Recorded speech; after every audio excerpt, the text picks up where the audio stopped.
Okay, let's dive right in. Today, we're breaking down Ryan Holiday's incredible book, Ego is the Enemy. We're going to talk about the one thing that systematically undermines our ambition, our success, and even our ability to get back up after we fail. It really is the enemy within, and learning to conquer it, that just might be the most important thing you ever do. This quote from the brilliant physicist Richard Feynman, man, it just sets the stage perfectly. The core idea of this whole explainer is that our biggest opponent isn't some external rival or a bad boss. Nope. The real battle is with that voice inside our own head, the one that's constantly telling us we're more important than we are. Now let's be super clear. We are not talking about the Freudian ego or some complex psychological concept. The book uses a much simpler, more practical definition. Ego is just an unhealthy belief in your own importance. It's arrogance. It's that self-centered ambition that whispers you're special, that you deserve more, and that the rules, well, they don't really apply to you. So Holiday gives us this really powerful framework for thinking about our lives. He says we're always in one of three stages. And the scary part? Ego is lurking in every single one, just waiting for a chance to trip us up. So what are these three stages? Aspiration, success, and failure. Simple, right? We're going to walk through this whole journey and see exactly how ego tries to sabotage us at each of these critical moments. All right, let's begin where every great story starts, with a goal, with ambition. This is the aspiration phase. We're just starting out, we're full of dreams, we're ready to make our mark. But even here, from day one, ego is already laying traps for us. The legendary fighter pilot John Boyd used to pose this fundamental choice to all of his protégés. And this question, it cuts right to the very heart of why we do what we do. Are you trying to be somebody, or are you trying to do something? And that distinction is absolutely crucial. Choosing to be is the ego's path. It's all about chasing the fancy titles, the recognition, the corner office. But choosing to do? That's about the work itself. It's about having a purpose and making a real impact, even when no one's watching. This is exactly why humility is basically a superpower at this stage. See, your ego tells you you're a genius, that you've got it all figured out. But as the Stoic philosopher Epictetus said, you literally cannot learn something if you think you already know it. Ego slams the door shut on the very lessons you need the most. I mean, just look at Kirk Hammett from Metallica. He lands his absolute dream job as the lead guitarist for a band that's about to become one of the biggest in the world. Instead of letting his ego swell up, he has the self-awareness to realize, you know what, I'm not good enough yet. So he seeks out a master teacher, Joe Satriani, and endures these brutal, ego-crushing lessons to truly master his instrument. And that humility, that's what made him a legend. So, you've put in the work, you've achieved the goal, you've made it. But here's the thing.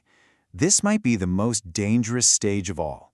Success brings a whole new set of temptations, and with it, a much bigger, much more powerful ego.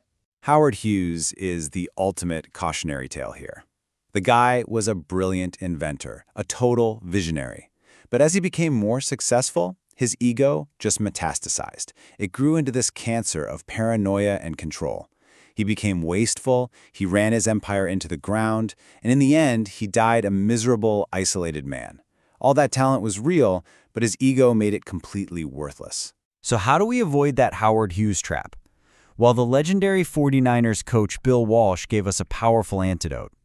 He didn't focus on big, grand visions of winning championships.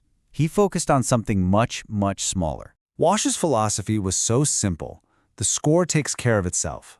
He believed that if you just focused on executing the smallest details with absolute excellence, what he called his standard of performance, then the winning would just happen automatically.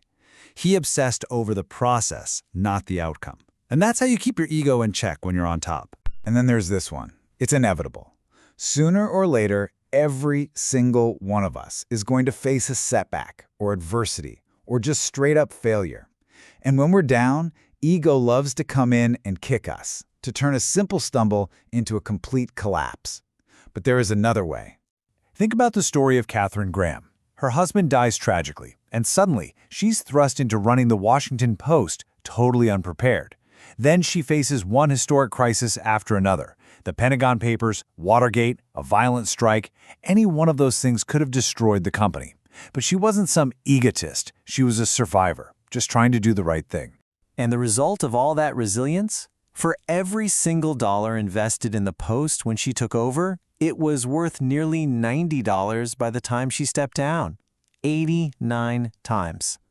By putting the paper's mission above her own comfort and fear, she turned her personal struggles into a truly historic success. When we fail, we all face a choice. And this question, it became famous through the story of a young Malcolm X sitting in a prison cell after being convicted of burglary. He had to decide what he was going to do with his sentence, with his time in the dark. And this was his choice. Would it be dead time? Just wasting away, complaining, blaming other people, waiting for the sentence to end? Or would it be a lifetime? Malcolm chose a lifetime. He turned that prison into his personal university. He read everything he could, educated himself, and transformed his greatest failure into the very foundation for the man who would go on to change history. So as you can see, across all three of these stages, the fight against ego isn't just a single battle. It's a continuous, lifelong process. And to win that fight, you have to start keeping score in a completely different way. Your ego lives and dies by the external scorecard. The applause, the promotions, what other people think. But true greatness, that's measured by an internal scorecard. It's like when the New England Patriots drafted a nobody quarterback named Tom Brady. They won, yeah, but they were actually mad at themselves because they knew their scouting process was flawed. They felt they just got lucky. Their own high standards demanded better. So this is the path forward. Be humble when you're aspiring for something, be gracious when you find success, and be resilient as hell when you fail. That really is the recipe for a balanced, effective, and truly fulfilled life.